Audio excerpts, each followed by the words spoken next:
Welcome back to Connor Thomas Health, where I'm all about helping people live a more healthy and meaningful life.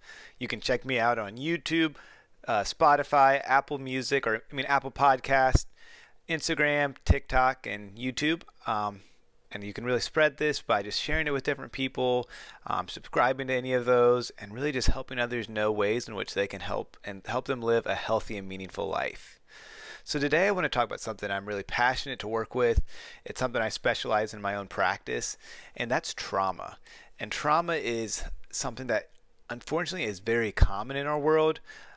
Right now, 70.4% of the world have reported experience of trauma in their life, and approximately 30.5% of those people have experienced 4 or more traumas.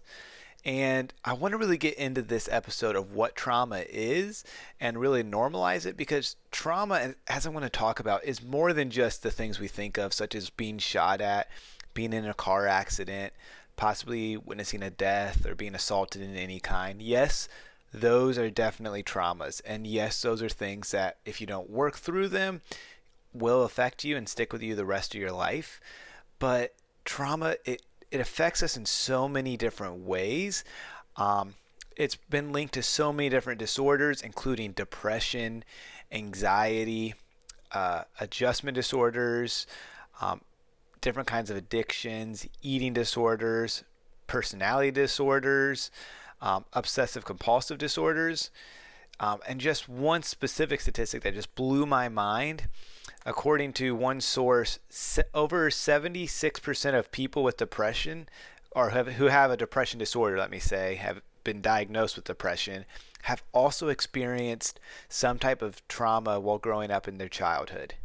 That's just crazy, because with those numbers, it just shows even more how much trauma can affect us and lead to other problems down the road.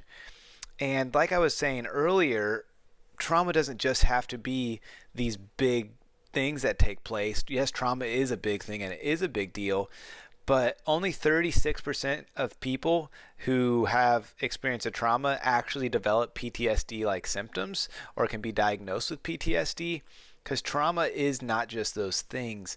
It's also, getting bullied in middle school and never really working through that. An example of something I've worked with clients before is like a male, when he was on his Little League baseball team, he got his first home run. And when he got in the car to drive home, his dad, the first thing he pointed out was the fact that he struck out that game and he overthrew a throw to get somebody out. And that's a trauma, because, he's 36 years old and he's wondering, am I good enough? That creates this core negative belief, we call them, that it sticks with him so much that he's like, I'm not good enough. Because no matter how much he does, no matter how much effort, he got his first home run. A lot of people don't get a home run ever. And his dad's pointing out the things he does wrong instead. That's a trauma. Maybe getting broken up with in high school and not really getting answers to that might affect your dating life moving forward, even as an adult. Some people are more resilient, but if we don't really work through some of these things, they continue to stick with us and start to develop other problems and affect our functioning in other ways in our mental health. Because when we experience a trauma, our brain almost gets stuck in that situation, stuck in that trauma. And if we don't get it unstuck, it's going to continue to affect us. We're going to continue to have emotional attachment to that and problems moving forward. A way to kind of tell is maybe if you think of something that took place, over a decade ago, and if you still start to develop these really strong emotions, sadness, anger, embarrassment, that might show that it kind of created this sort of trauma or this negative belief that you still haven't worked through. And, I give a lot of really good tips on this channel and in these resources of ways you can live a healthy and meaningful life on your own, different strategies, self-care tips, things with diet, exercise, and lifestyle. That, yes, those things are really, really good. However, trauma work is basically impossible to work through on your own. Yes, there are things you can do. Let's say as a result of a certain trauma, you developed anxiety. And if you know certain things trigger anxiety, such as caffeine, not getting enough sleep, certain situations, maybe you avoid those things and that helps your anxiety. As well as maybe there's things that help with your anxiety, such as exercising, um, certain foods, taking care of yourself by doing things you enjoy, journaling, meditating. All those things I just said definitely are things that influence anxiety, things you should avoid. And really those things, those are things that a lot of people should do. Exercise, meditate, take care of themselves. 100%. I'll say that to the day I die. Those are things everyone should be doing, especially if you have anxiety. But if you have anxiety and you've also experienced trauma, yes, those symptoms might go down a little bit when you're doing some of those good, healthy habits and also avoiding some of the not so good ones. But if you don't actually address the trauma and what's causing it, it's almost impossible to live that healthy and meaningful life and be the best version of you that we should all strive to be. We should all strive to be the best version of ourselves. And that's why working with a trained professional, someone that specializes in trauma, someone that can help you work through that trauma and work through those negative beliefs that we develop about ourselves as a result of that trauma, that's the best route to take. That's what I would recommend to just about anybody. And there's lots of different approaches out there, lots of different really good ways to deal with trauma. And my favorite way is using EMDR. That stands for eye movement desensitization and reprocessing. It sounds scarier and more complicated than it is.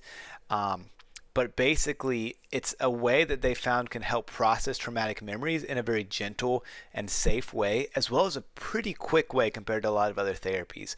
It's something I'm trained in and I've been doing for the last few years, and I find so much success with clients and am able to move them pretty quickly through some of those experiences to get back out to living the life that they want to or need to live. And what it does basically is, so every night when we sleep, our body goes into REM sleep. If you know, there's different stages of sleep, and one of them, REM sleep, stands for rapid eye movement sleep, and that's a very deep cycle of sleep. That's when we got a lot of rest and we feel rejuvenated because of that, but we also process through our day and through memories in that stage of sleep.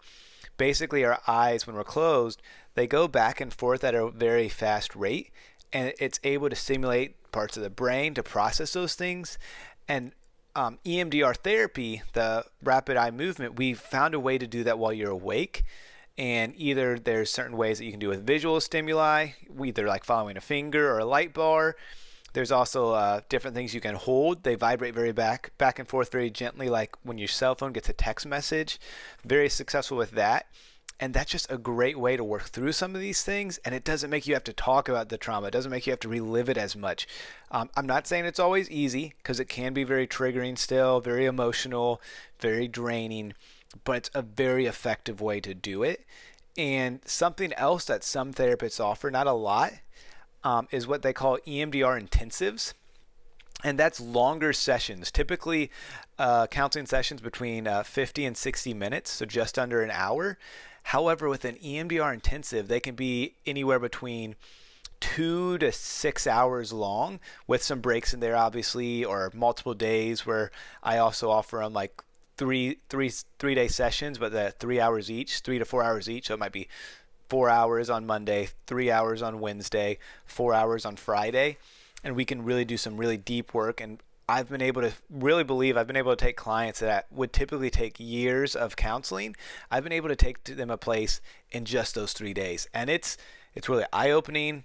It's very, it's just so cool to see the progress clients are able to make as a result of EMDR intensives. And I believe in them so much that when I have friends or family members reach out to me being like, hey, I'm looking for a therapist, even if they're out of state, and they're like, what should I look for? This is what I'm dealing with. Almost every single time I'm like, you want an EMDR therapist? And if so, look for an EMDR intensive therapist, or one that offers intensives. It's hard to find sometimes, and I'll be honest, usually EMDR, it's just a normal counseling rate, whatever that counselor charges. Some even accept insurance. But with EMDR intensives, almost none of them can be covered by insurance, unfortunately, and they are usually a little bit pricier because you're paying for multiple hours. You're paying a premium rate to reserve the counselor for that time. However, I always tell my friends and family members it is 100% worth it because you make deeper work, you make more progress, but also you get your life back quicker.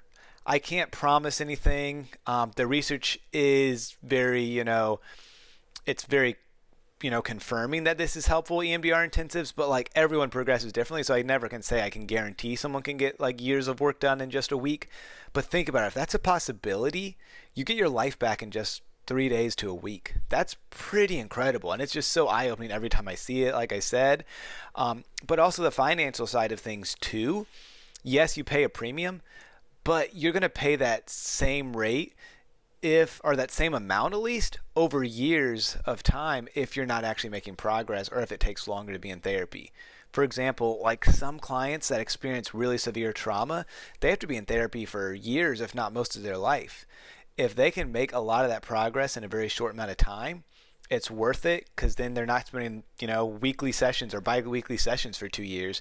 They're just paying all of it up front and hopefully making some really good progress. Again, everyone progresses differently, but it's a very strong thing. And that's not just me trying to say that you should schedule an EMDR intensive with me, but like I said, I have family members and friends out of state, and I say go look for this somewhere else, because that even if they were in this state, it'd be a conflict of interest for me to see a family member or friend. So I'm not trying to get their business.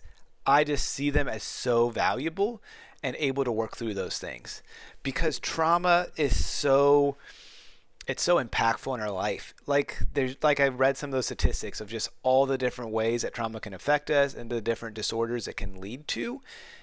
It's something we really got to consider. And I really want to validate those that experience some of those things that maybe still stick with them.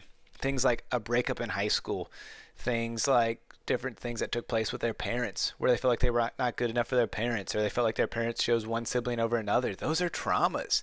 Those develop core negative beliefs that still stick with us. And so often in our culture, unfortunately, people say, well, you just need to get over that. That happened 20 years ago. Or you need to get over that. That's not that big a deal. Or that was just a interaction in middle school, or that's not that big a deal anymore. At least there's people that have it worse. Well, I want to say that does matter. It is a big deal. If it feels like a big deal to you, then it's definitely a big deal and needs to be worked through. And a good counselor will validate that and recognize that and see that as something traumatic and something that led to a negative belief. Because these negative beliefs that we have about ourselves, they stick with us, usually point back to a trauma, and if we don't deal with them, they're going to continue to affect us. Like I said, a lot of very common ones are I'm not good enough, or I'm not safe, or I'm not allowed to have an opinion, and they make you feel that way. It's an unconscious thing, and EMDR work is an unconscious therapy. It doesn't always make logical sense what the brain is kind of processing. And I always tell clients that the brain goes where it needs to go to heal. And it does so in a calming way and in a very effective way. So I hope you learned a few things here about trauma. And I hope that you feel validated and heard and seen either by me or by a therapist or someone in your life that can point out those negative experiences are powerful. And they did affect you in a negative way. And the sooner you work through some of those things, the sooner you can go back to living your life. Because those that have severe anxiety, depression, obsessive compulsive disorder, addictions, they're not living the best life. They're not living a healthy and meaningful life. And that's not your fault completely. If there's a trauma there that's at its roots, I can tell you all these different ways, or you can read online all these ways to manage these different symptoms or to get over an addiction or to have lower rates of depression and anxiety. But if we don't get to that problem, it's hard to kind of be that version of ourselves that we want to be and get back to living our life. It's going to affect our work. It's going to affect our relationships with our significant others or friends.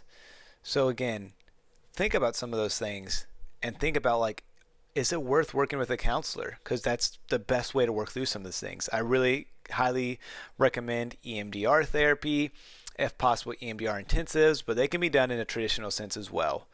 So take a few things out of this, reflect on your own life. And if a good way to kind of, like I said at the beginning of this, is if you're thinking about an event that took place, a decade ago or, years ago that maybe seems small but still creating a lot of emotional reaction or still sticking with you, that could be a trauma and that could be a core of something that needs to be worked through. So again, I hope you learned something and I hope this helps you live a healthy and meaningful life.